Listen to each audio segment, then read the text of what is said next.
In this video, we're going to talk about how to do business virtually during the COVID-19 pandemic that is happening right now. Hey there, Joomla fans. Tim Davis here. I'm a Joomla fan too. Thanks for tuning in to today's live stream.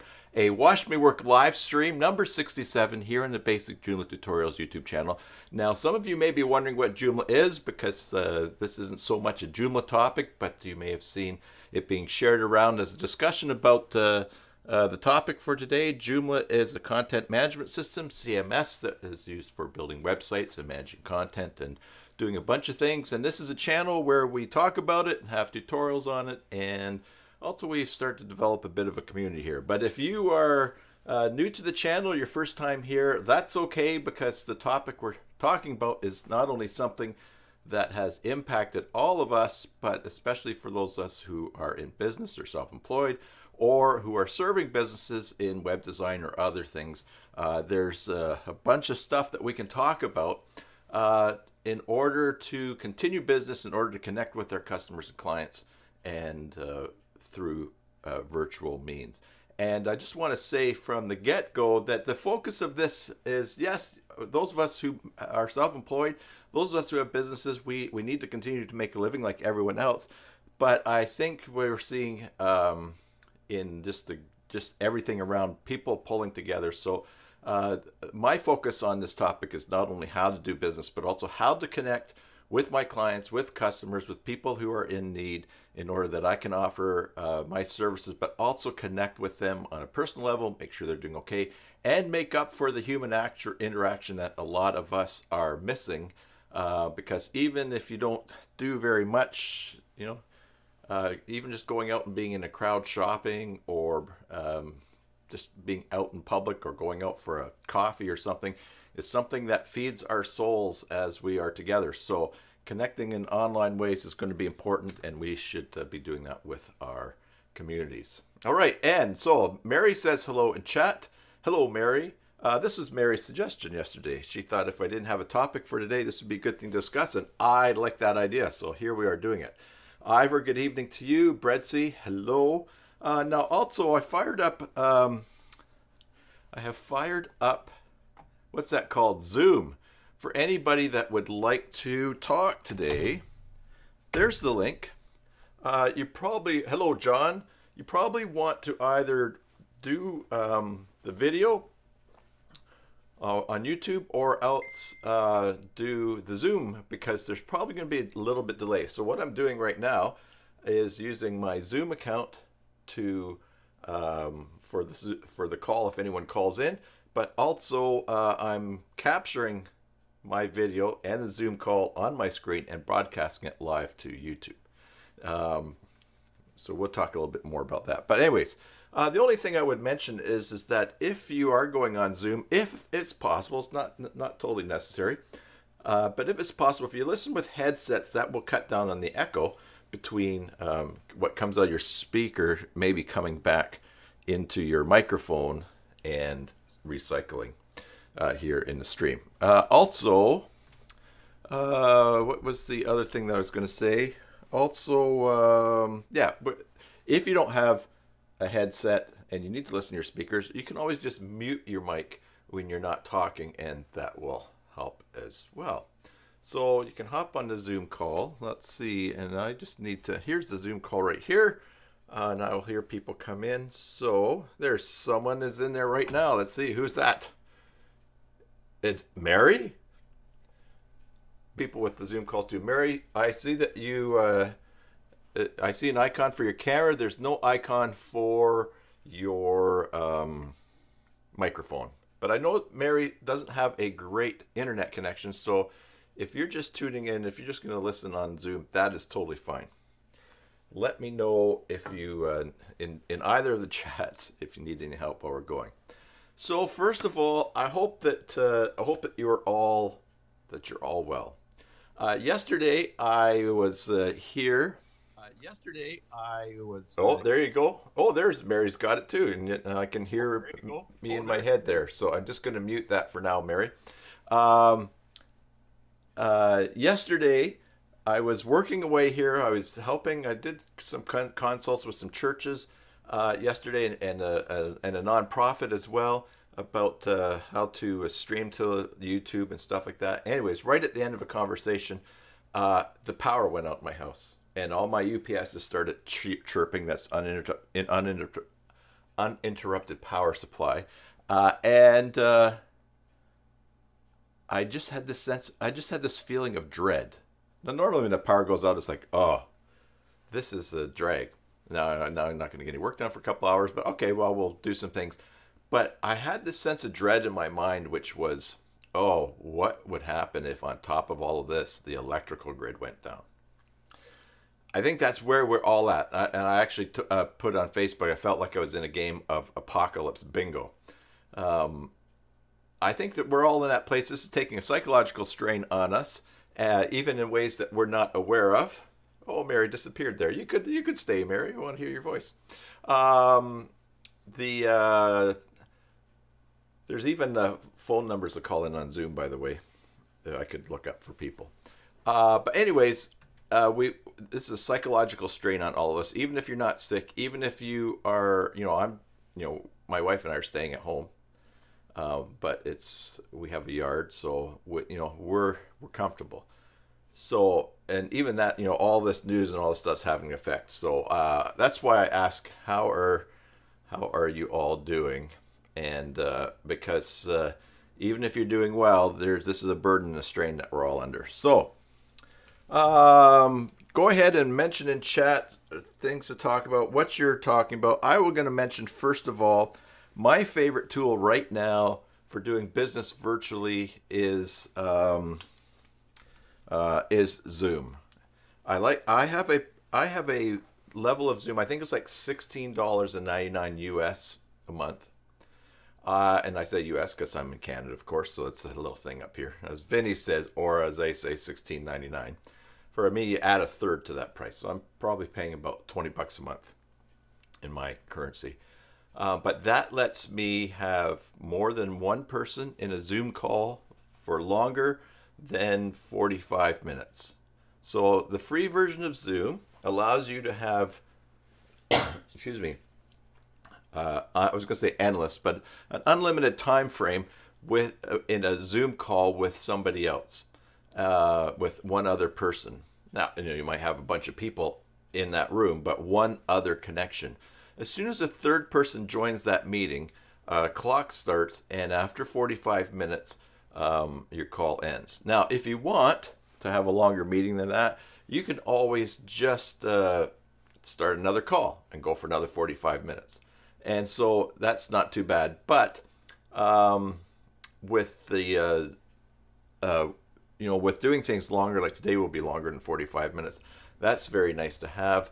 And also that level of count lets me have up to 100 people. So what I've been saying to some churches who are looking at how to live stream their services or to have meetings, one of the options is to just have a Facebook meeting. The nice thing about Facebook, one of the options is to have a Zoom meeting. The nice thing is it's fairly easy for people to set up. You send them the link, they install something, and then you have, they can also communicate back, which is different than if you're having a Facebook meeting or even YouTube. They can communicate back by voice. So I like that. I also like that it's easy to schedule meetings. So you can you go ahead and create it. So for this particular meeting that I have today, Vinny says there's no audio in Zoom. Okay. Just like Vinny, in the bottom left-hand corner. Oh, never mind. He's figuring it out. So it's really easy to schedule meetings. In fact, I can show you a little tool that I'm using now called Calendly, where I actually have set up meetings for people to select when they want to meet with me. I'm offering half-hour COVID-19 tech consultations for free, no obligation. And Calendly is a really neat tool where I can create these half-hour meetings, and it syncs with my Google Calendar, and it shows when I'm available, and people can just simply book themselves. So that is a really nice feature to have as well. But anyway, so I'm really crushing on Zoom these days. It ticks a lot of boxes. Also, for those of us that are helping our clients, you can do remote access with Zoom. So once you're in a Zoom call, you can the person you're talking to can give you control of their computer, and or they can share their screen, and so you can also then go in and work on things. So you could say, well, here, let me show this, or let me show me what you're doing, and you're offering remote support in that sense. So I also use Splashtop that allows me to log onto clients' computers when they're not around. But that's an extra expense, and maybe you don't need that. Maybe you just need to be able to help people out. You know, those cases where normally you'd say to your client, oh, let me just hop in the car. I will see you right after lunch. I'll come in and I'll take care of that and show you how to do it. With Zoom, you actually can get on a call with them and give them that support, and so you maintain social distancing. Oh, and there you go. Mary has a client to call quickly. I just saw that in the text there. So Zoom is really great. Let me show you let me show you how Calendly works. All right. I'm going to open it up just on. Yes. Yeah. Remote access is possible in Windows also. Hello, Imran. Welcome. So it is possible in Windows, and there's also Google Remote, and so yeah, we can talk about those things as well. I like Zoom because it's everything all together, and it works across different email addresses. So, for instance, if we could use Hangouts for a conversation with clients, but then they need to log into a Gmail account, and maybe they don't have a Gmail account. You know how that goes sometimes. So yeah, you can remote access with those other tools as well. Let me show you Calendly, since I mentioned that. I'm going to bring it up on my other screen here. Oops, daisy. Okay, so hey everyone, go enter the contest. Sign up for the newsletter today. All right, I got to bring this tab over here, and all right, that's a little bit different switching when I'm on Zoom. Calendly, and okay, go into my account here. Yeah, all right.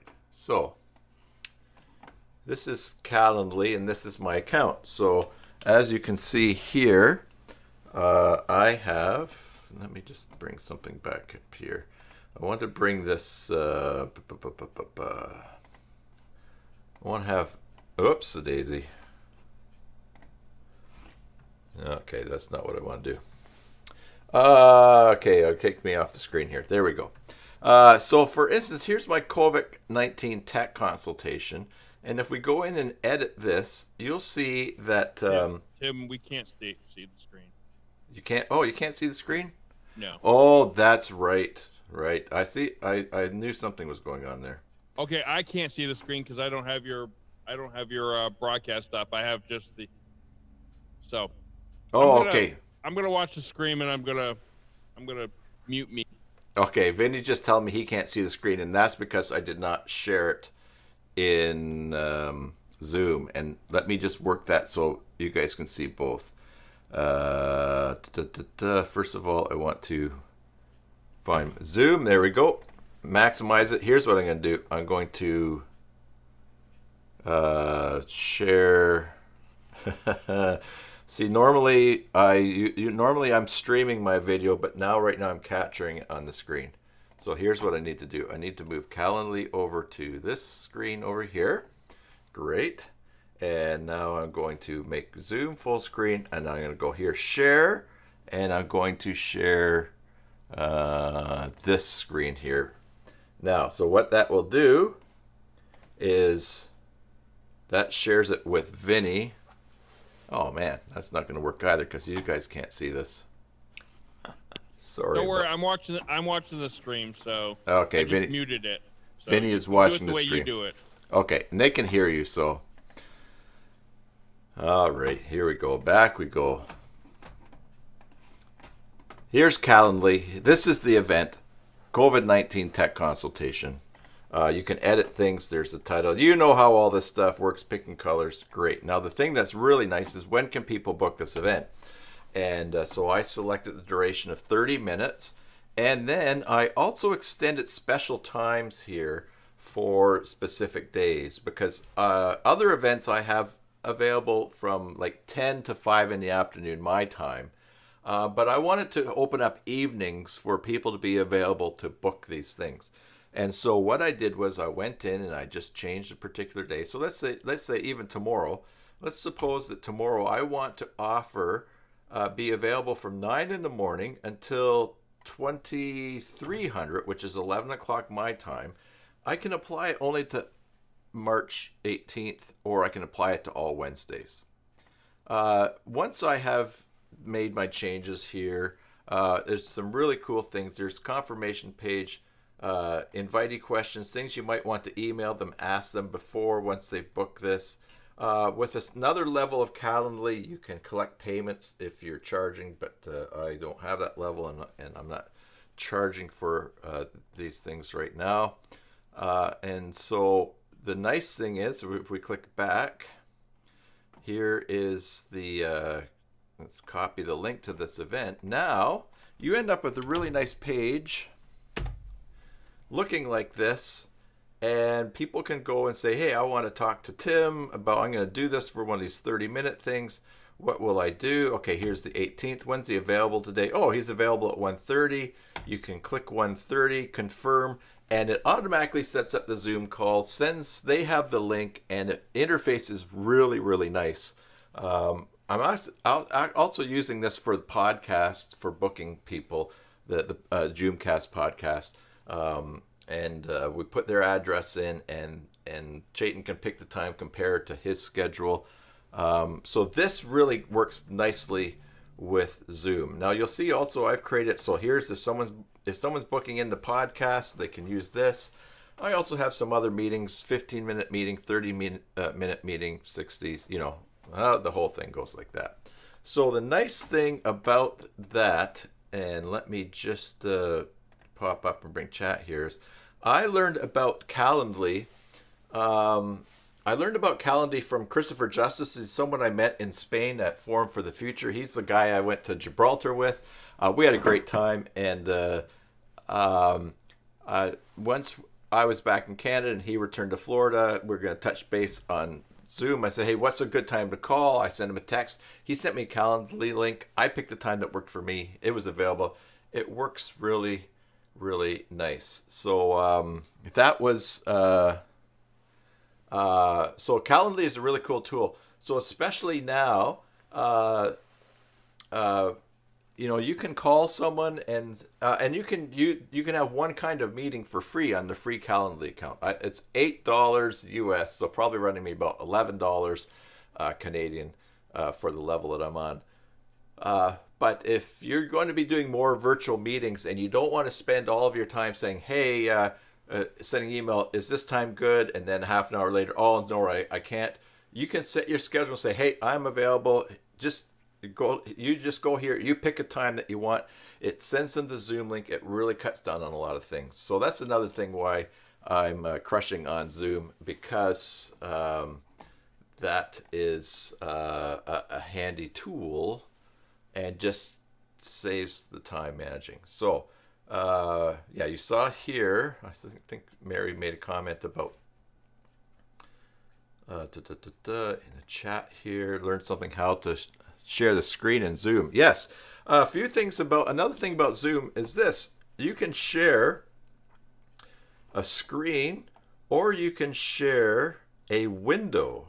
So for instance, let's see, here's this particular, maybe this is a tab. You could share a tab as well, not just a window. So I think this tab is my calendar. So if I click on that, I can then share the calendar right there.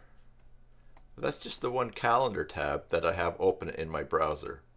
Or maybe this is perhaps a window. Yeah, it probably is a window because I can open other tabs here.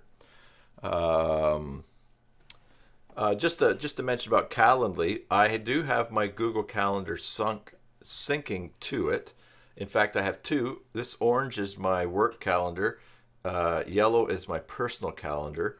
And so Calendly only offers time that's available that's not already booked on my calendar here in my Google Calendars.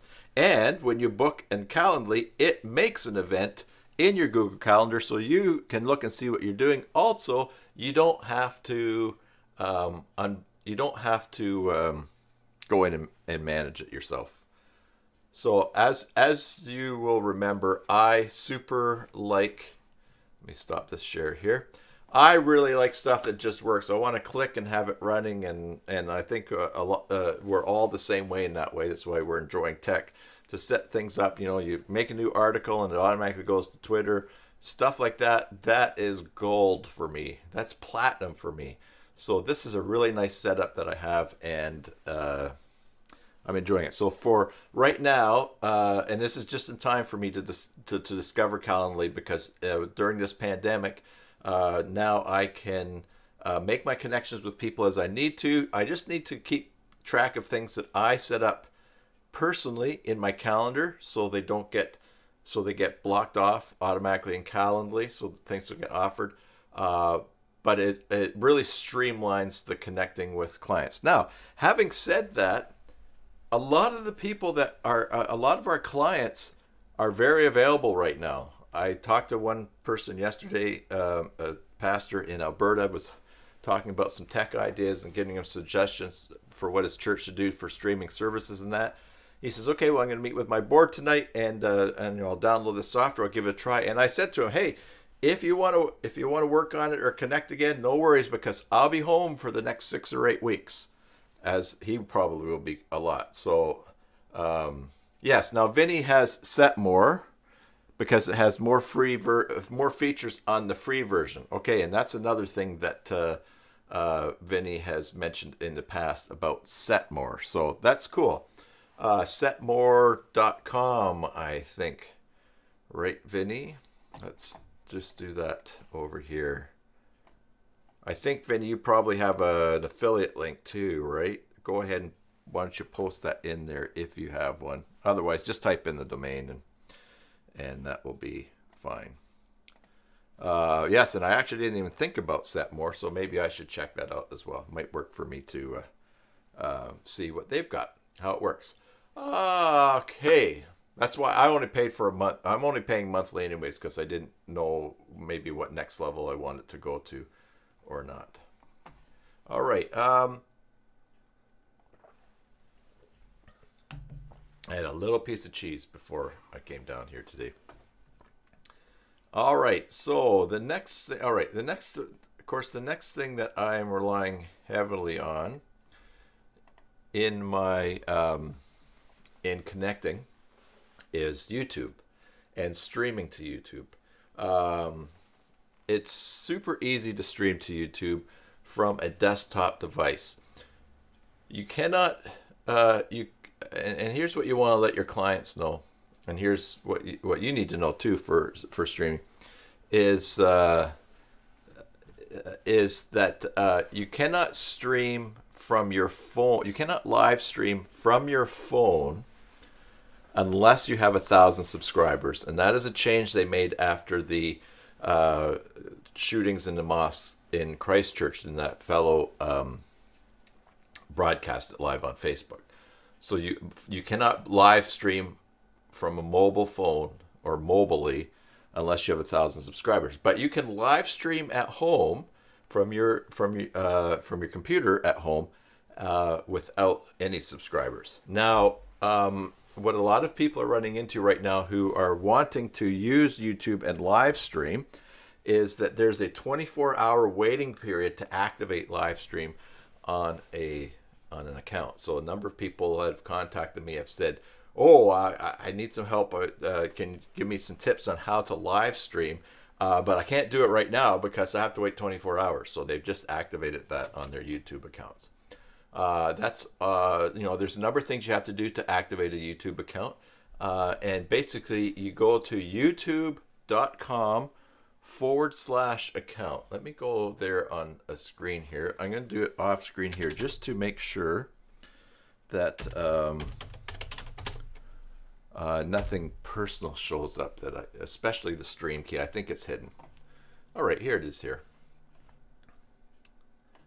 Okay. I just want to double check Zoom here. All right, yeah. All right, so if you go to youtube.com/account, you will see a number of things that you can do. For instance, where you would edit your avatar and different things. But what you want to do is click on View Advanced Settings. All right. No, that's, oh my goodness. Here we go.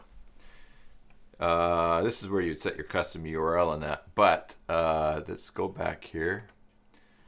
Edit on good channel. Oh, channel status and features. Sorry, I was just off by 2 lines there. All right, and so you see here's different things that you can enable for your channel. And so, in fact, even if you want to go directly there, it's youtube.com/features, and just be logged into the channel that you are managing. But if you might be an administrator on someone else's channel, so you're just going to switch back and forth between YouTube channels that you have, and you do that by up in the top right here. You just click on your icon and you go to any other channels that you have access to. And basically, you would click live streaming. There's 24 hours for that to be enabled. Then also there's you want to then enable embed live streams, which is not going to be able to be clicked on until you are allowed to live stream. And also there are longer videos. If you're recording videos, you want to upload something more than 15 minutes, you have to enable that. And there's also confirmations that you have to go through. But for live streaming on YouTube, this is those are the steps that you need to take. I really like YouTube, not surprisingly. You guys know all that because we're on here lots. I'm on here lots. Well, let's see here. Keep this up big. Because, again, it is super easy. You just send people a link and they click on it and they can watch it. It's even easier than Zoom because in Zoom you have to install the browser plugin or the extension and get that to open up. But YouTube is there. You just send people a link and they can watch. The nice thing is with Zoom, I pay $40, 40 US, a month for extra space for recording meetings because I record sessions with clients, and so I will send off the video to them that they've saved, that I've saved or recorded of our time together, so they can review it if they want. That's another advantage of Zoom. It's a great way to just do that copying, and you just hand a link and it's off there in the cloud, and it comes with some basic recording as well. But on YouTube, of course, when you stream to YouTube, it gets processed and you end up with the replay.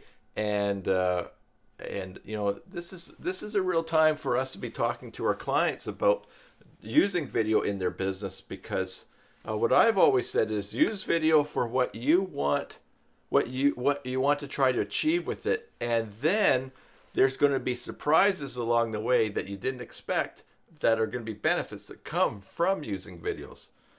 And this pandemic is a classic example of that, because businesses and churches that were already dialed in, and nonprofits and organizations that were already using video as a current tool, as a popular tool that it is, are just continuing on. They have subscribers. They're able to communicate with their people already. But now other businesses are trying to catch up on that. And they're trying to learn the tech. They're trying to figure it out. The thing that was in them that made them not want to do it, keep putting it off, suddenly now they want to. And had they been had they had some stuff together before, it would be an easier time now. And so yeah, so definitely be doing YouTube.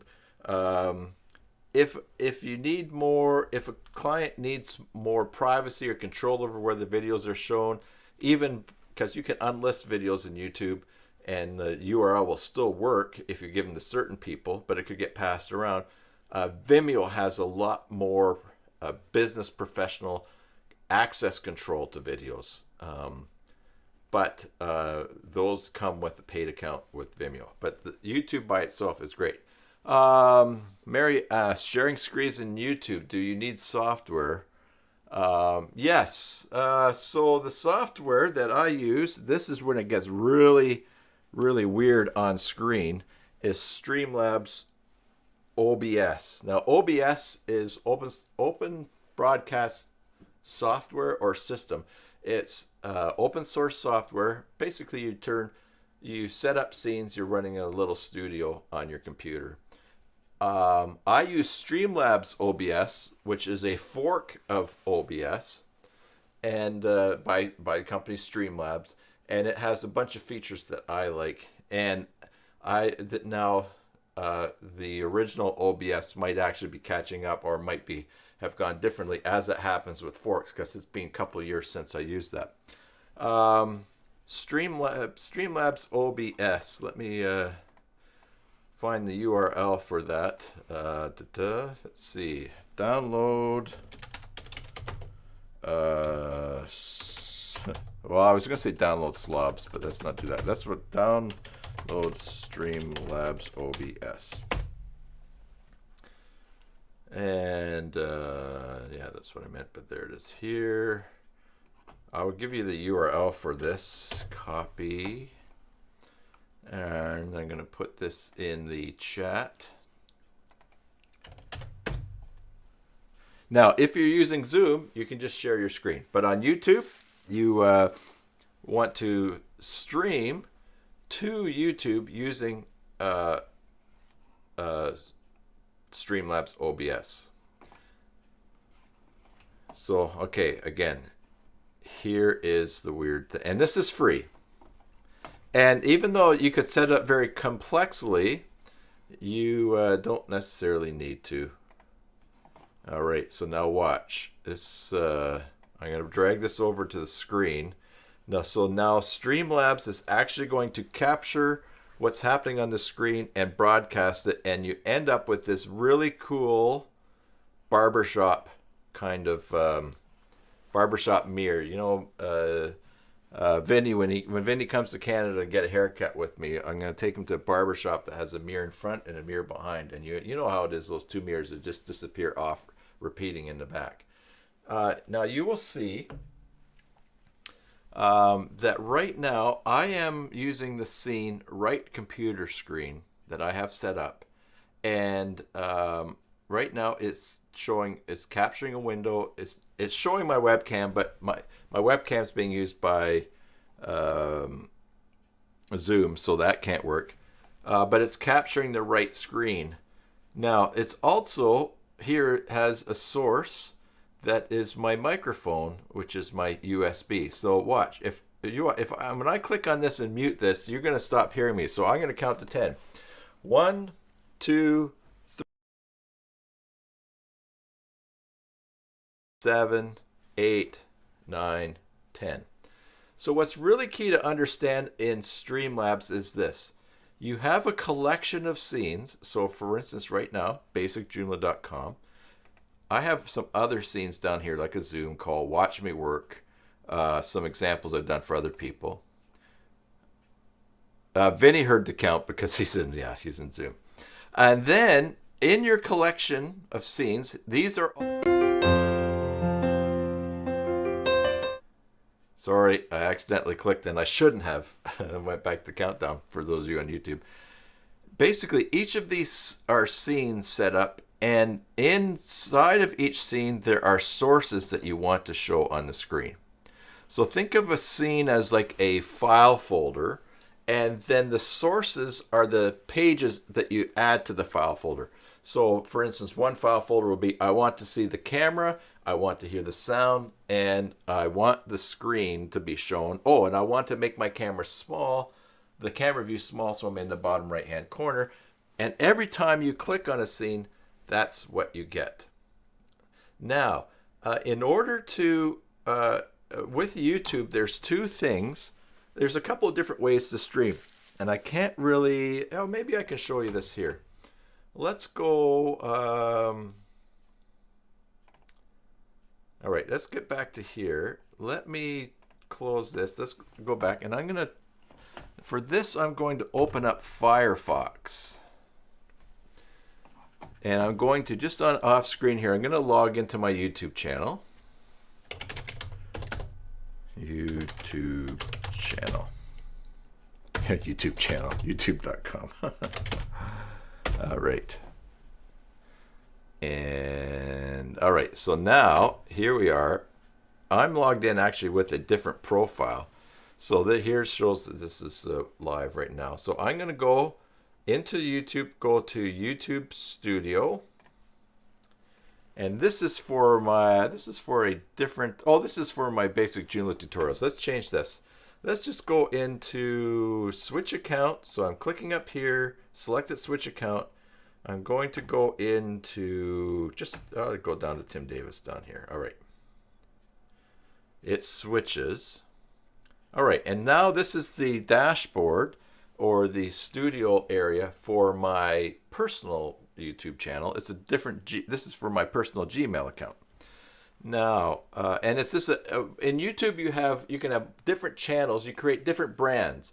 So for instance, one brand here is, you know, these are just my own videos. And so I have it attached to, I've created it, it's attached to my basic Gmail address. No worries. But let's say that I was starting a new channel, a new business. Let's say I was starting a new business. Okay, we have a bit of an error here on the streaming here. I'm not receiving, YouTube is not receiving enough video to maintain smooth streaming. As such, viewers will experience buffering. Okay, so let's say I'm starting a new business cutting lawns and I want to do a YouTube channel on how to cut lawns. So I would create a new brand channel. So here, if I want to go, if I want to live stream from YouTube, you have a couple of options. You can click create and you can go live. And then at the top here, we're going to be given this option. I'm going to have to select which camera and which microphone to share with YouTube. And that's if I'm going to stream directly right now off of YouTube on my computer. But that's not going to do file sharing. What I want to do is click on stream. All right, and then this, just ignore this little window here. Click on stream, and then what you're doing here is you create a stream that software can connect to in order to use YouTube and send out. And that's what I do with OBS. I have OBS set up so that when I say click to go live on OBS or Streamlabs OBS, it sends a signal to YouTube and says, here, broadcast this. And the way that it does it is this. Once you create the stream, let me just make this unlisted. All right. Once you create the stream, oh, I need to add a title. Sorry, title, whatever. Once you add the stream, you will be taken to where you can fill in some other things, and then you will see the stream key. They will give you a stream key. Don't let anybody else see that stream key, because that would allow them to broadcast to your channel, and that would not be good. But you copy that stream key. All right. Now let's just close right out of here. Well, yeah, I'll minimize this. Actually, let's just close because I think that might be part of what my streaming issue might be there. So once you have that key, you go into Streamlabs. You go to the bottom corner to settings. Then you click on stream. And now it says I cannot change these settings when I'm live, but you will see that you select that you want to go to YouTube, and there's a place for you to set the stream, to put the stream key in. Now OBS is sitting there waiting for you to click go live. Now right now on the bottom it says end stream because I'm streaming live.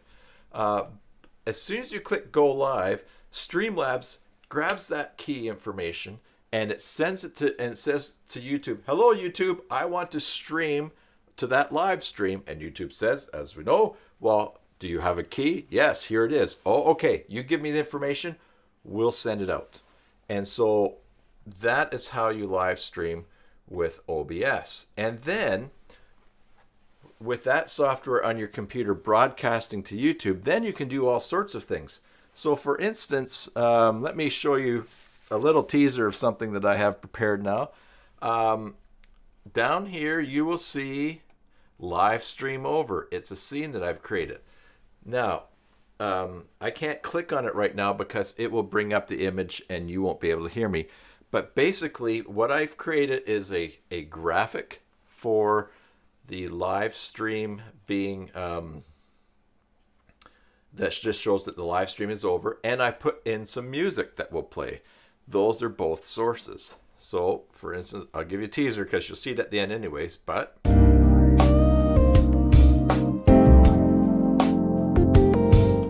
there you go.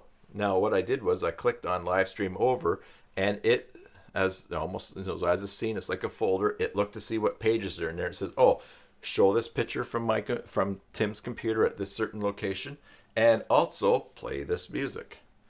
I can also, let's see if I can add a source live here. So right now, remember, I'm capturing my right screen here on my desktop. Let's go, and right now, so it's showing a window capture. Look, if I click C90 webcam, you see there's a little box that shows up. That's where my webcam would show up in the lower corner if I wasn't using the webcam on Zoom. And notice I've resized it. You get these little handles that you can drag.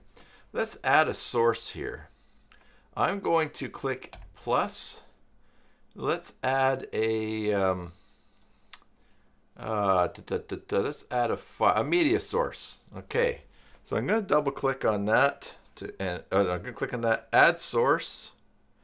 Now the existing ones that I have set up are my 1 minute countdown or live streaming, end music, live stream will continue. But I'm going to click here and add a new source, and let's just call this what will I show? Let's show you a home video. All right, and now we will click add source. The next thing it's going to say is, well, what file is that? So let's go on here, and here's home videos already there because I showed this to my son-in-law yesterday, this step.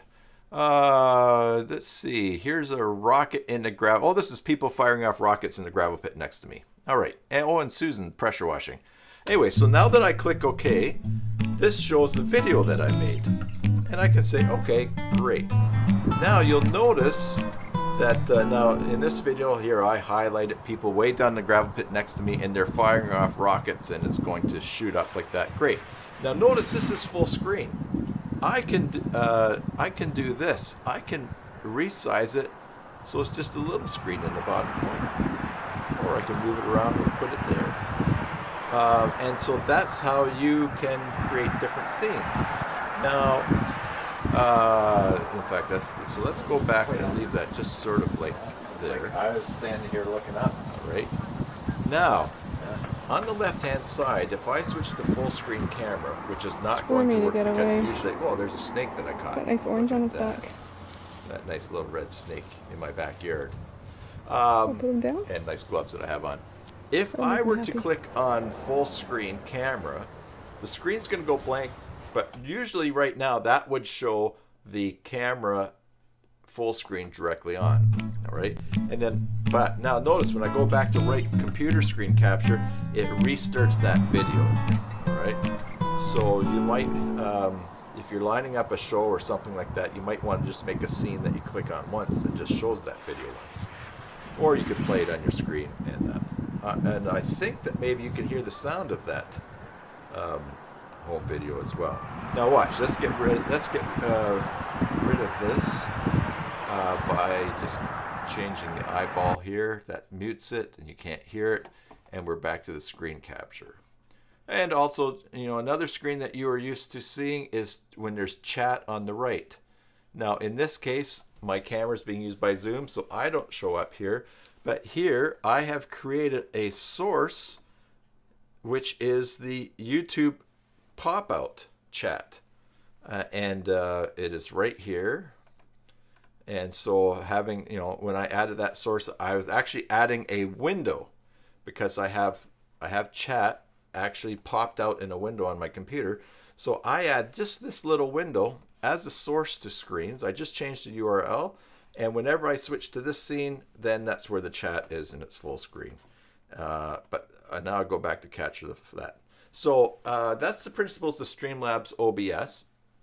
The nice thing is you can also record. I don't record because my computer's already doing a ton of stuff, and it's not it's not a brand new computer. So I want to keep things as clean and quick as possible for the streaming and not get things laggy.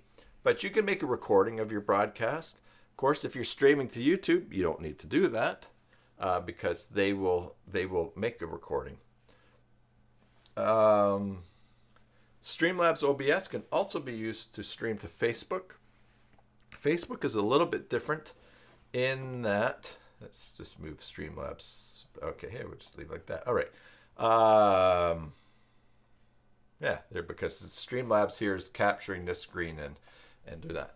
Streamlabs can also stream to Facebook. You can do Facebook Live from your home computer. And again, you can have these different scenes. So if you want to do something or help your clients to stream to Facebook, and they want something a little bit snazzier, then you can show them how to set up scenes, or this could be set up. Streaming to Facebook is very much the same, except that not only do you click start to stream in Streamlabs OBS, but on Facebook you also have to click start the stream as well. So it's like Streamlabs says, here's the information, and then in Facebook you say, all right, broadcast that information. Yeah, it is really, really nice. And of course, now I've used Streamlabs OBS to stream to Twitch. I have used, and there's other things that you can stream. I can't because I'm using it live now. I don't know what else. I can't bring up that screen. So, that's yeah. So Streamlabs is really nice.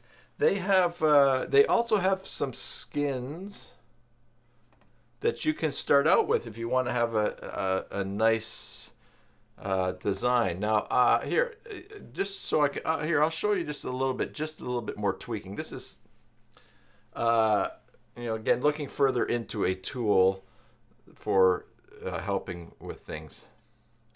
Let's say okay, so let's say, remember we mentioned this chat on the right. Now normally this was where I would appear, but you'll notice that here's chat. Let's add a source here to this chat on the right, and I'm going to just add a color source. All right, we'll add it, and let's see, I've got white, I've got that. Let's add a new one here, and then I'm gonna, of course, well, we're gonna add orange, the forgotten color of Christmas. And now we're just going to go into here and pick orange. Pick an orange. Okay, that's good. And I'm going to say done. Now it's just a little square up there. Watch what I can do. I can expand that. There's probably a way to make this not necessarily keep its dimension ratio. But anyways, I don't care about that because I'm going to make it the full height. Now I'm going to move it over. Now it covers chat. I don't want that, but it's at the top here. So I'm going to left click and drag this down underneath. I'm going to drag it down to the very bottom here. Now watch what I can do. I just drag this color over a little bit, and I have made a nice little orange line between my screen and chat. So you can see it's almost like a photo editor and how you layer the different sources that you have. One thing that I will mention too is this, is that if you're setting up scenes and you add a camera, that's one source, but you also, no, here I'm looking at the camera, you guys can't see me. that's one source, but you also have to add an audio source, which is the microphone. Otherwise, you'll just get video and you think, wait, there's no sound. So your camera, basically, a webcam is a video source and an audio source. Now, the sound that I am doing right now for my live streams, I use the webcam that's there, but for sound, I use the Yeti microphone that I have on the boom. And so I am using different sounds, a different source for sound than not actually the camera. Now, yesterday I set up an example for my son-in-law. I took the webcam from my wife's computer and I plugged it into the USB of my computer, which meant I had two webcams plugged into my computer. They are, of course, different sources, and so then I was able to add a camera 1 angle and a camera 2 angle to Streamlabs OBS, and that would, and then so I picked them as in different scenes. I used the camera, a camera source, different camera sources for different scenes, but I still added the same microphone input or source for all of them. So it wasn't like you would get sound from this camera here and then this camera would be picking up the sound. You just use that. Vinny says he's been using vMix for his trivia presentation, and it has full streaming capabilities and basically like a TV studio software. Great. Okay, so there's another one to check out. Vinny, is that free? vMix? Streamlabs OBS is was really tweaked for gamers. That's something that I would say too. As a resource for your clients, if they're struggling with setting up some tech or what to do, if they have teenagers in their house, teenagers are already streaming. Maybe they're playing games, whatever. They would be a great resource to pull in to help you on that other side, especially since during social distancing or self-isolation, if there's someone in that person's home who is capable, then teenagers are way ahead out there. They view people that are just trying to figure out to do this now as old people that are behind the curve. Mary, audience participation, thinking in terms of about 130 people, how to organize that many people participating virtually. Maybe Vinny does something with Trivia Business or the church broadcast. Okay, Vinny says that vMix is free. 130 people for participation.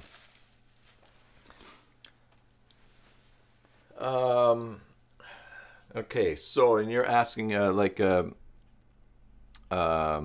right.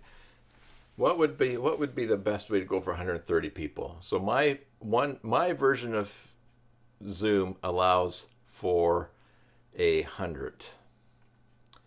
So the 130, I would just have to do an add-on or go to a higher account level. If you have 130 people that want to take part in a stream, then you either have a business that is doing well and can afford the account boost on Zoom, or it's a church and they probably don't want to spend the money. That's cool. Big Guy Entertainment's going to looking at doing trivia live during the pandemic. I would definitely check in and watch that. If it were a church, or if it were Facebook Live is another option because people could participate in the chat with likes, or they could ask questions. Then they'd all be connected in one place. But of course, they can do that on YouTube Live as well. If you want people to be able to speak or ask questions, then I think I would still use Zoom, because Zoom is just such the leader of that. And let's take a look at my Zoom account here. I just need to get the tab up over here. There we go. Log in over here. Zoom.us. And then here let's look at their ad here. So Zoom is the top video conferencing app This is how they're compared to many things. I've looked into a lot of different things and systems, and Zoom just has it all. And what they've got down here: meetings, video, webinar, conference rooms, phone system, business. And I mentioned that you can call into a Zoom call. They have a lot of they have a lot of numbers in different countries. And also they have a level where you can use toll-free numbers. So let me just switch over to here. I'm going to go to my account. Oh, I'm already logged in. Let me just see if there's anything on here. I should not show anybody. No, I don't think it's a problem because I can always change that and I don't use it. All right, so here's my account. I just want to bring up chat to keep track of things here.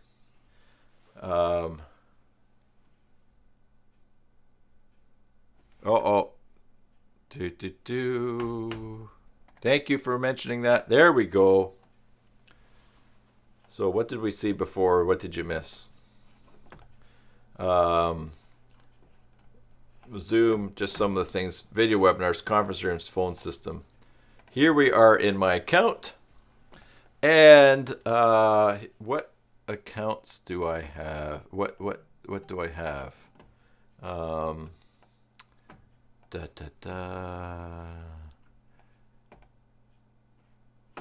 just want to take this off. I just want to show something that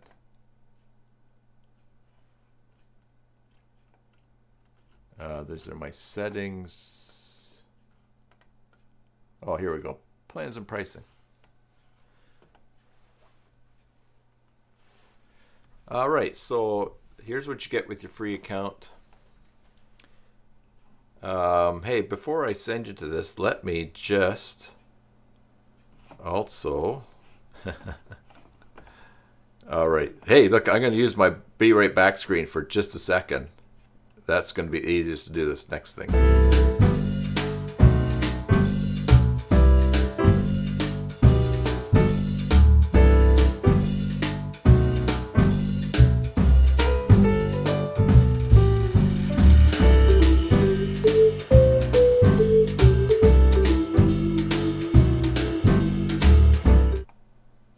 Okay, turns out it's not that easy. I have an affiliate link for Zoom I wanted to share with you.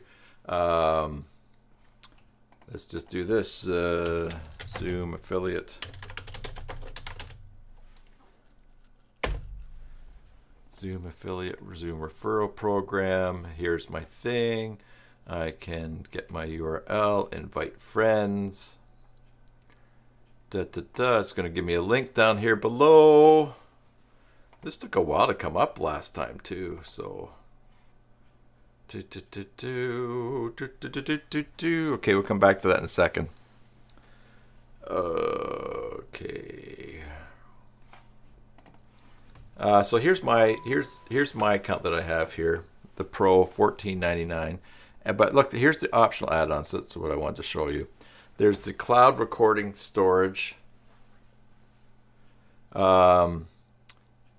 Yes, I just looked up this affiliate link last night, Vinny, and I did not save it anywhere. Actually, it's in the video. It's in the description for this video. And I need to put a page together for affiliate links. Yes.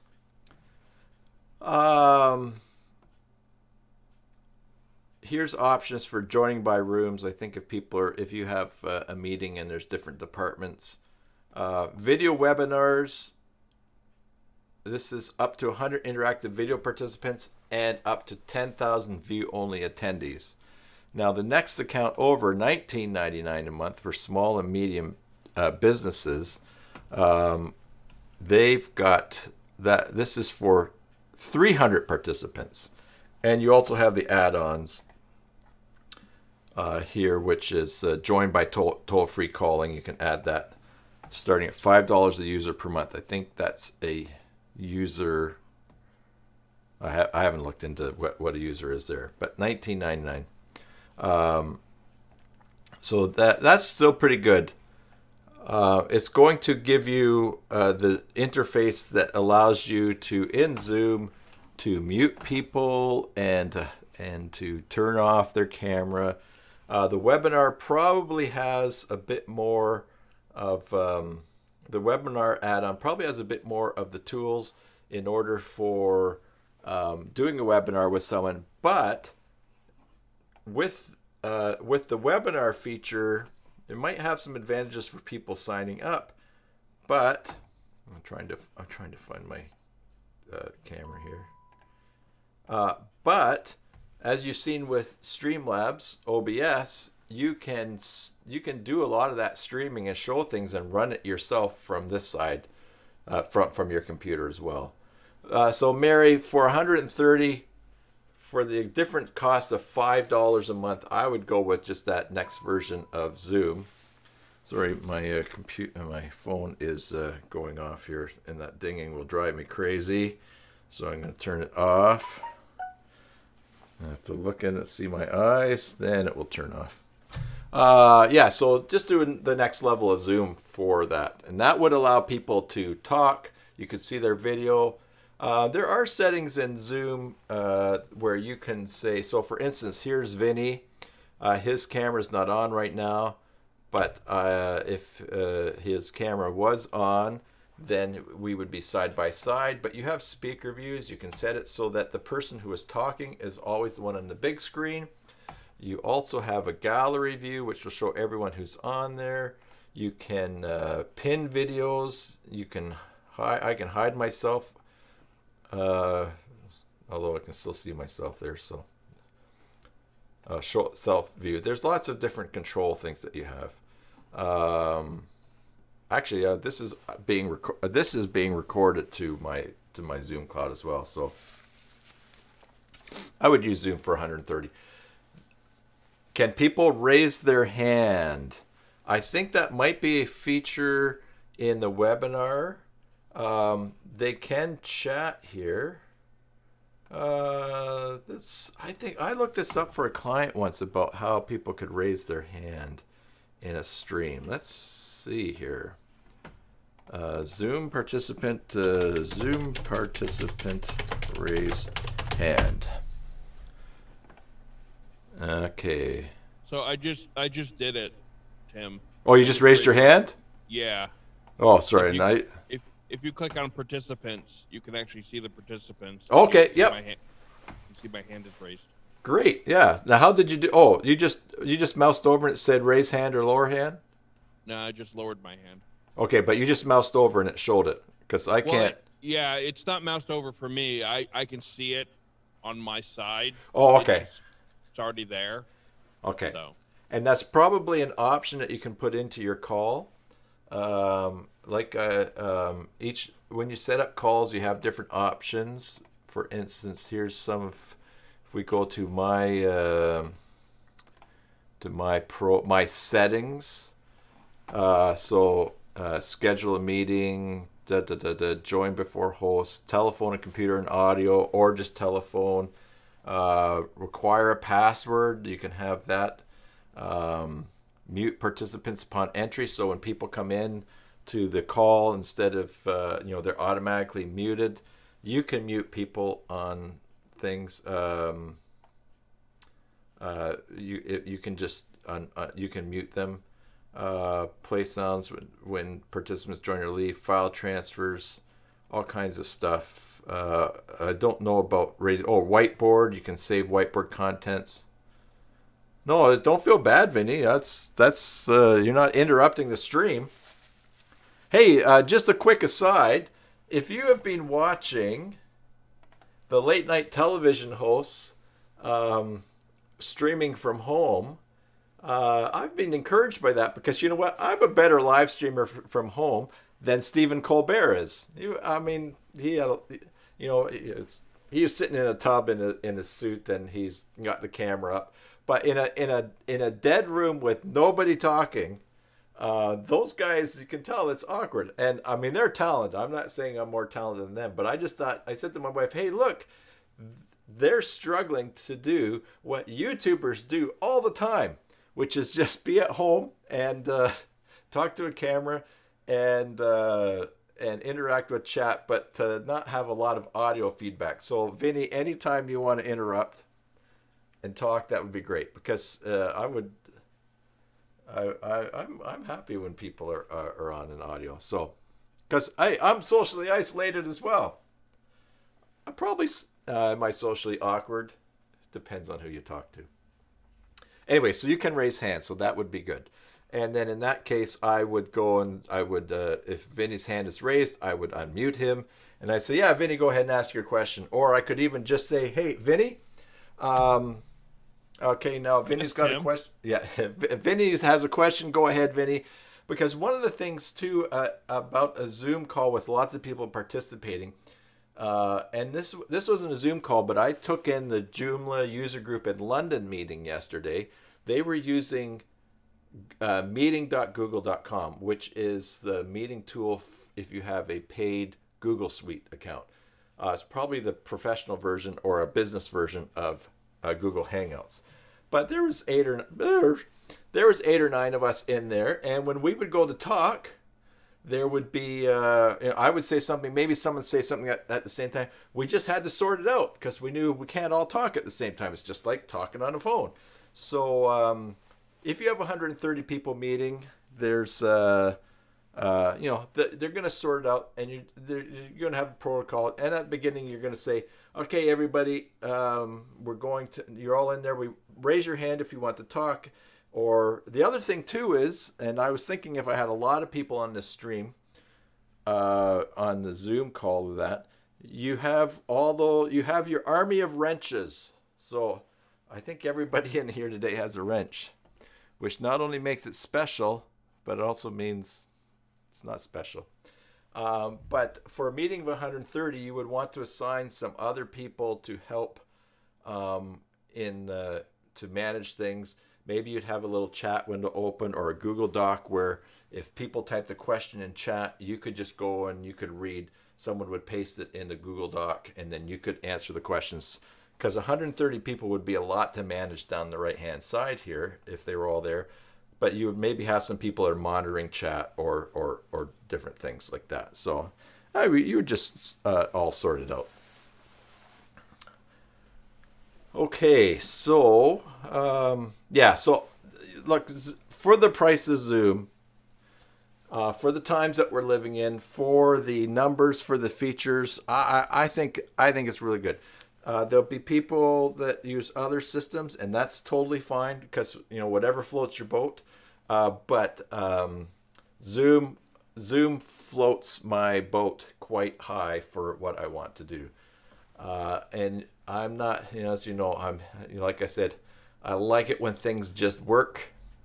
And if I have to, I'm at the point now, and because I'm doing this full time too, I'm at the point now where I would rather pay for the tool than do a couple of hours every month working around so I can use the free version of it. And so that's why I'm using Calendly, because now it's just sitting there and running, and it really simplified things. So of course, the problem with having so much stuff automated is if it stops working, then you're just mind blown. I tell you, one thing I use with Zoom is me and my girlfriend, when we're working on a project together, it's hard for me to look over her shoulder or her to look over my shoulder, because the way I have an office, she doesn't really have an office, so she has a laptop and she floats around. Yeah. So the easiest way for us to do it is we share screens, and sometimes it's easier for me just to do something instead of try to direct her to do it. So I'll just request mouse control and just go on her computer and do it for her, and then give her back control. Yeah. And that seems to be the easiest way in our household to kind of share a presentation or share what we're working on or something like that. Yeah, that's a great tip. I mean, you're in the same place, but it's really nice too. It saves me a ton of time when a client says that they're having problems, and I said, let's hop on a Zoom call. You share your screen. Let me see what you're doing, and I'll watch. Even with some of the people, sometimes you find someone to help. Someone in the Facebook forum, the Joomla forum page, they need some help. The odd time I'll say, hey, let's hop on a Zoom call. Share your screen, let me see, and I'll guide them through. I'll say, okay, log into your cPanel account, because they don't know me from Adam, and they might think, oh, I don't want to give this guy the logins, but I can coach them through and tell them what to do. So it just saves so much time because you're not sitting there, and that you could do with the free version. You're not just sitting there trying to imagine listening on the phone, and they say, okay, and you say, okay, well, go, what do you see in the top left corner? A cow? No. All right, click on the start. We've all had those calls. It's also super great, even if you don't have clients that you're managing. If you have relatives, elderly relatives, older relatives, not tech savvy relatives, and you want to try to help them with something, then Zoom's fairly easy to start up. Now, you can do screen sharing and control, as has been mentioned, in Chrome. You can do it. I think you could. You can screen share in Skype. I don't know if they offer control. Facebook, you can screen share, and you might be able to do control there. Yeah, there you go, Mary. You could help your husband and stay 6 feet away from him. Exactly. Are you staying 6 feet away from your husband at home? Because basically, Susan and I, we are just whatever germs we get, we're getting them together. But I digress. What were we saying there? I was back talking about, oh my goodness, shiny things.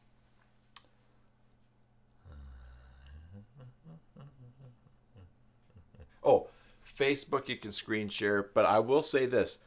The resolution of sharing screens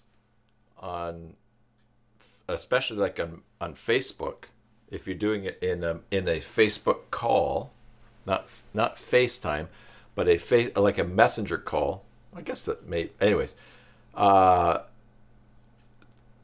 Zoom is great.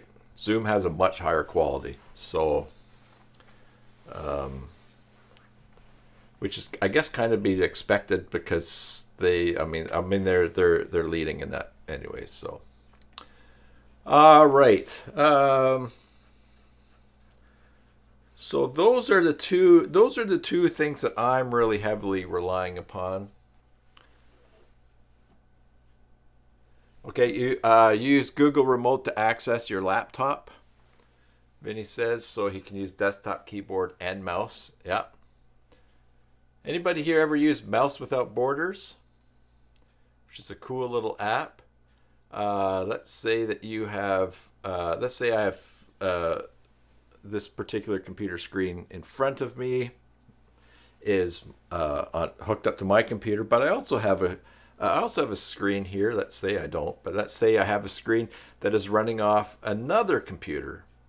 But I don't want to have two keyboards on the desk and have to pick up this mouse or that. Mouse Without Borders, if you install it on two different computers on the same network and get them talking together, get it set up. When you have your mouse on the one screen on one computer, the keyboard works on that and you can mouse blah, blah, blah, blah, blah. If you move the mouse over to the other screen, now, which is connected to a different computer, you can use the same keyboard and same mouse for working on that desktop. So it allows you to work on multiple computers at a workstation. As long as you can see the screens, you can do it. And you can go, I've actually had it set up before where I had my wife's computer, my laptop before it died, set up. And I could from one desk, I could go over, I could do things on the laptop, and then I would move the mouse to this screen and do it on this computer. And then you keep going. Is that Multiplicity? Is that software, Vinny? A really cool thing that I just did, I had someone bring by a laptop. The trackpad was not working at all, and there's no USB ports working on this laptop. Okay, so it's from Starduck. Okay. And so first of all, I found out that their trackpad was turned off, so I used the Alt and whatever F function key it was to turn it back on. But then I also put Mouse Without Borders on, because even though none of their USB ports would work, I think they're probably fried on the board, or else their Windows is super pooched in a way that I could not figure out. Then they could still have that laptop sitting next to their computer, and they could move a mouse over to the laptop screen, and then they had right click, left click. They could use the keyboard, and so instead of throwing that laptop out because it was basically very hard to use without the right click, they actually had another computer at their desk that they could use, which was good for that person because they do stuff with stocks, and I think they're in real estate, so there's other things, they could use that second computer again. Save them buying another laptop in the sense that they could just use it at their desk. So mouse with a board is good. Can you think of anything else that we've not covered as far as working virtually in our business with during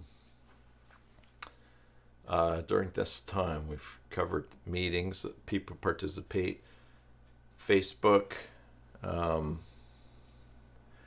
I think it's good to maybe give our employers, our clients, some of the ideas of what they can be doing to connect with their clients. The Chamber of Commerce here that I'm a member of, I contacted the executive director and I said to her, and we've talked about doing video for a while, and I said, well, now that we can't meet for our regular coffee talks or our mixers, that could be done virtually. And also, if you want to get a message out to people in the Chamber of Commerce, the fastest way would be for me just to interview you in a Zoom call, and we can put that video out, and then we don't have to worry about all the other setup things that normally I would have done, like taking my camera over and maybe having an external mic and worrying about lighting. We can just get going just like that. And so the clients might not always realize what they're doing, what the potential that they can do. And likewise too, we have a bakery down the road from us, so we see that here, as in many places in British Columbia, pubs and restaurants are being shut down. They're being told to switch over to takeout. And I thought, well, gee, I wonder what the bakery down the road is doing, because do they have a web page where people could place an order and come by and pick it up?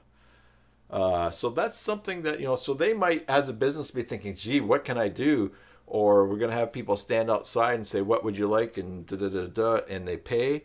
Now would be a great time for them to be able to have people place an order on their website, pay for it, get a number, and then just show up and pick it up at the door. And they don't have to come in. They don't have to be close to people, and it's all handled. So there's certain things like that you can think of that for the local businesses. Now, if I approach the local business right now, I would probably give a special deal, because I don't want to look like the people that have been hoarding stuff for resale on Amazon.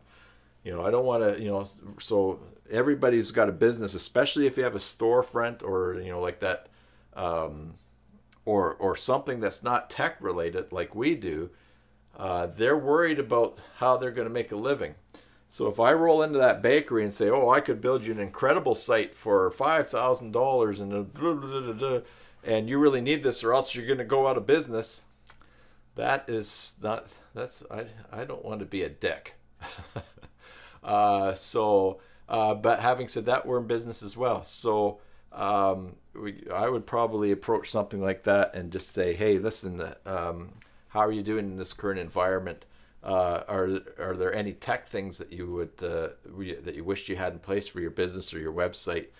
Can people order and pay and then just come and pick it up? Would you like something like that? I want to help out, but I also need to make a living. So here's a special price, and it would just be sort of an ongoing thing. How do you feel about that?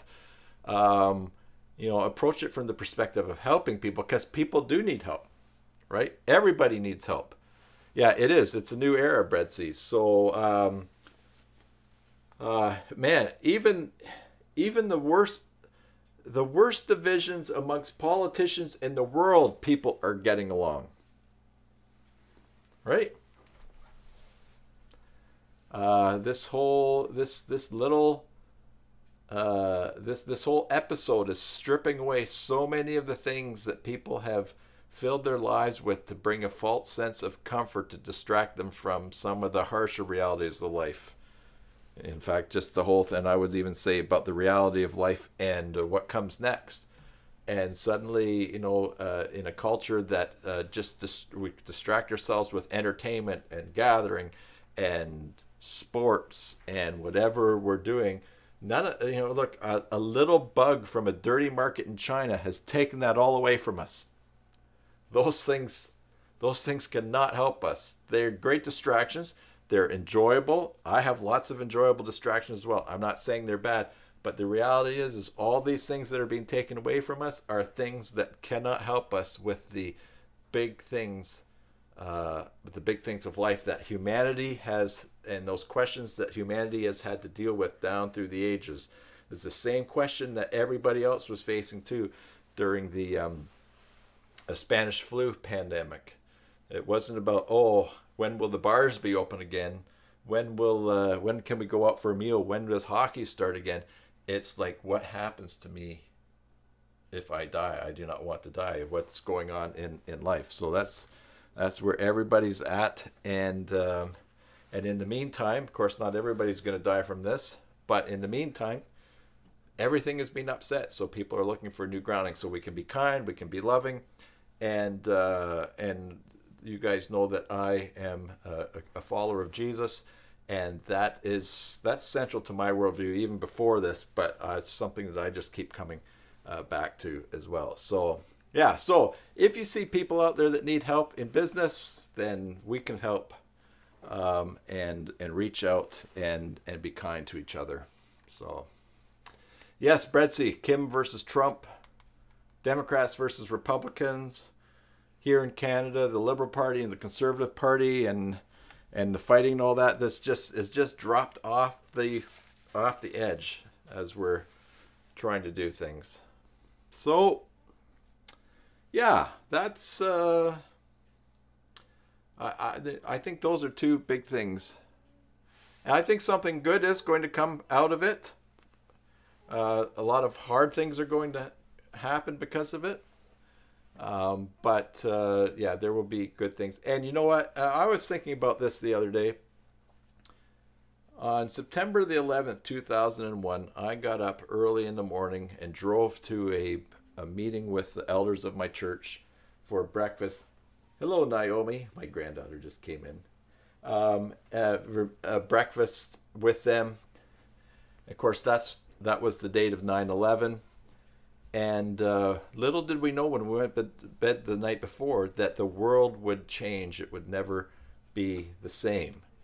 And now the world has changed. It's the same thing. It's never going to be the same. You want to say hi?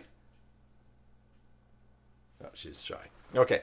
The world has changed. It's never going to be the same. We are never going to be the same because this is going to impact us. And it's going to change our perspective and our values, and moving forward, and we're not even through the big chunk of it yet. The world has changed, and so I think a lot of good things can come out of that. And of course, again, I'll just bring it back to the whole topic. You guys didn't tune in for a sermon, but we need something. Not everything changes the heart of mankind. We need inner transformation, because there are people, as we have seen, who are doing things that they're not being kind, they're not being helpful, they're being selfish and greedy. Maybe some of them are doing it out of fear, but it's the problem is inside, and we need that change to happen. Ivor shared a link here. Let's check this out. Shall we check out the link, Naomi? Do you want to say hi? Nope, she's leaving. Turned away from me. Here we go. What's this here? Oh, world population. Yes, okay, here's the Worldometer. Births this year, birth today, deaths this year. I wonder if they factor that in for this current thing. Wonder how current that is. 7.7 million. 12 million deaths this year. Deaths today. Yeah, there's already a lot of dying going on in the world before this started. All right, let's get back to the chat here. Oh, Corona's in the top menu. Oh, okay. Let's check that out then. Sorry. Oh, there we go. Oh, okay. Coronavirus cases 216,000. And they're showing recovered. Active cases 6%. Oh, this is some interesting stats here. Ira always comes up with great links, doesn't he? Yeah. That's the whole thing here, eh? The curve.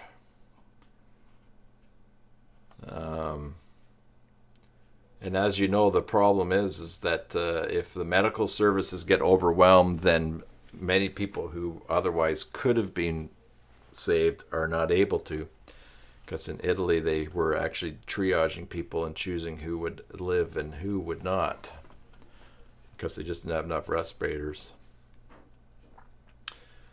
Canada is on here somewhere, I'm sure. Canada, we have, a new death today. Total deaths, 9. Where'd that go? 9. 648. Yeah, so we got our own little increase going there. What's the U.S. numbers today? 1,600 new ones in the U.S. today. Up to 8,000. So active cases, 7,700 because, okay. Well, okay, that's going to definitely be a good source to keep up on things. Alrighty, let's see here. Well, everybody, if there's not anything else, thanks for your suggestions and questions along the way and ideas. Keep sharing in the comments or in the Slack group different things that you're doing, questions, and that's good. I think I'll wrap it up there. Let me find I gotta figure out how to turn this one off today. There's Chaitan Madan coming in right at the end. Yes, wash your hands, everybody. Wash your hands. Stay at home if you're able to. Let's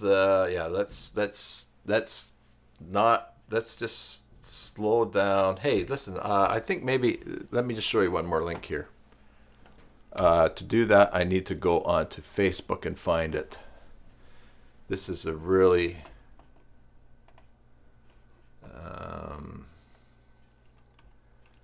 this is really a really good link here. Oh yeah, this is it right here. Okay. So I'm going to bring this over here and I'll show you, but I also will post in chat the link. All right, so why outbreaks like coronavirus spread exponentially, and they have some really great demos on here. So let me scroll you down to the first one. There's lots of information, but okay. So down here, this here shows they start out all these dots of 200 people, and they're all moving around.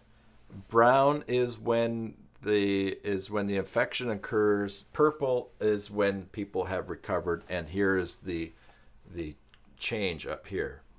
So now everybody has recovered and it is over. Now we'll run again. So when I run this, it starts. There'll be 1 out of the 200 that have the virus, and as they move around and bump into others, then they pass it on.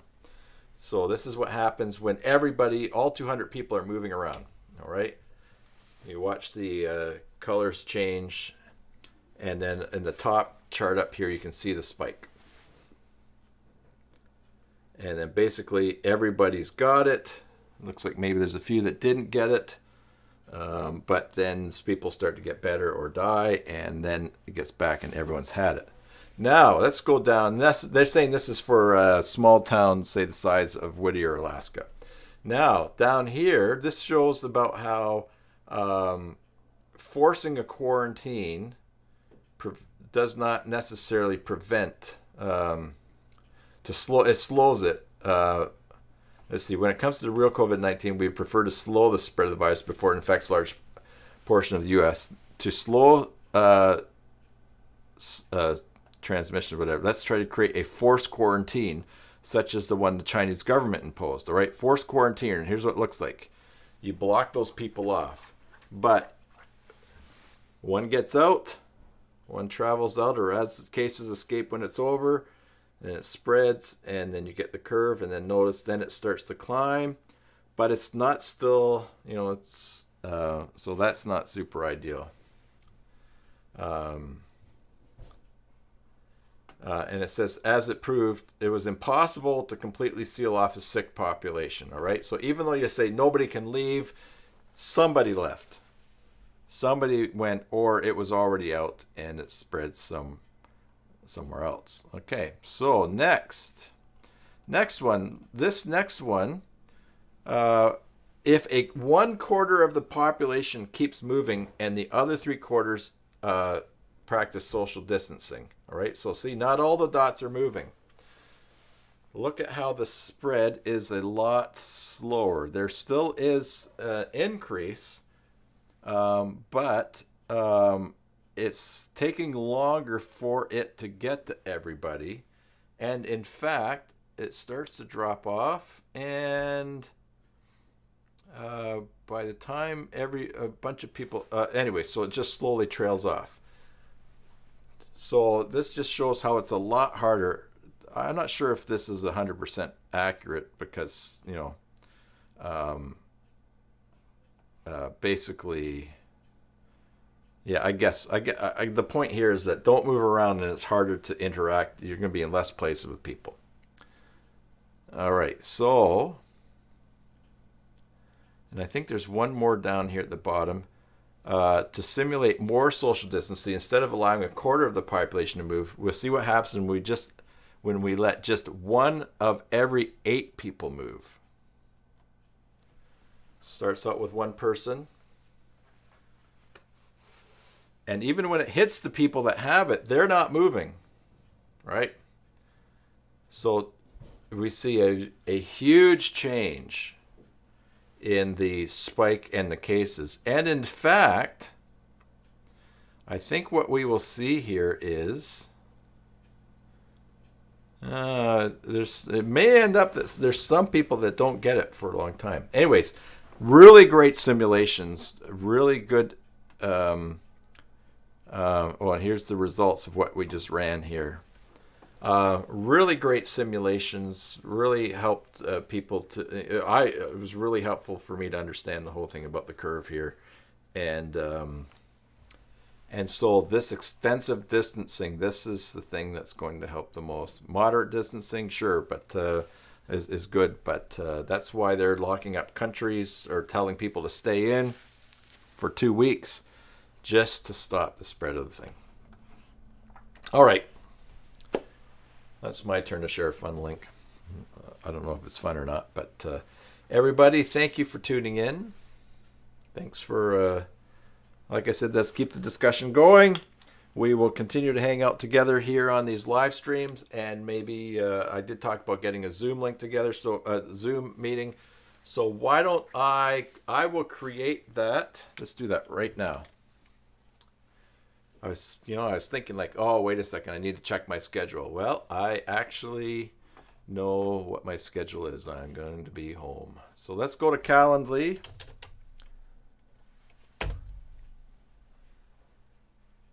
And I'm going to use, I need to use my other login for that.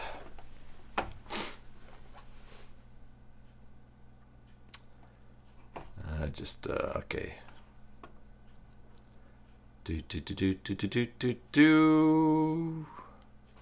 Too many tabs open, Tim. There we go. I'm just going to go into my calendar here. What do you say on, let's see, okay, here we go. Recording a podcast with Chayton on Friday morning. How about, let's see, I'll set up a Zoom call for tomorrow morning at 10 o'clock. All right. So let's do that. Calendly. Here we are. Go to my account. I'm going to set up a 60-minute meeting here. Let's go to where it is. Whoops. Copy the link. Let's go there. Control V. And that's for tomorrow. I'm going to set up for 10 o'clock my time. So it's a little bit early for those of you that are in Europe. And I'm going to confirm this. I'm setting it up for an hour, but it can take longer. Basic Joomla community Zoom Hangout. All right. I'm going to put in my email here. So tim@cybersalt.com. I can add guests, but I'm just going to do this. Let's hang out. And I'm going to schedule that event. And calendar invitation sent to my email address. Great. I go back to my calendar and I can refresh. And now you'll see it set up. I click here. And there is the link to it. And so here's what... I need to, okay, where's the, oh, you know what? I don't have that one set up to work in Zoom. But, wah, wah, wah. All right, so here's what I'm going to do. I'm going to delete that. Okay, go back into Calendly, go back here. We'll do it as a podcast recording, all right? Copy the link. Put that there. We're going to do that tomorrow morning at 10 o'clock. Confirm name. Tim Davis. Email tim@cybersalt.com. Okay, cybersalt.com. And we're going to schedule the event. Okay, now I can go back here. Now I can refresh. It's actually already showed up. There we go. A meeting with Tim Davis and Tim Davis. So at least two of us are going to be there. Here's the invitation. After all of that, it's set up. I'm doing that now just because then it's easier while everybody is here. And there we go. And go Control V. All right, there's the link to the Zoom call for tomorrow. And we'll hang out. We'll just talk. See if anybody wants to do that. If it works for you, great. If not, no worries. Yeah, so I think we'll wrap things up there. I need to find my camera so I can say bye to you. There we go. I also need to get Streamlabs. Everybody, take care of yourself. Be kind to each other. Be kind to others. Think about the times we're living in and the implications for life and the next life as well. Thanks for being there. Thanks for helping me out with my social isolation. I really do enjoy hanging out with you guys and connecting, and I appreciate it. So everyone, now, without further ado, we will use the live stream as over screen. Until the next time, enjoy your Joomla sites, and God bless.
Bye.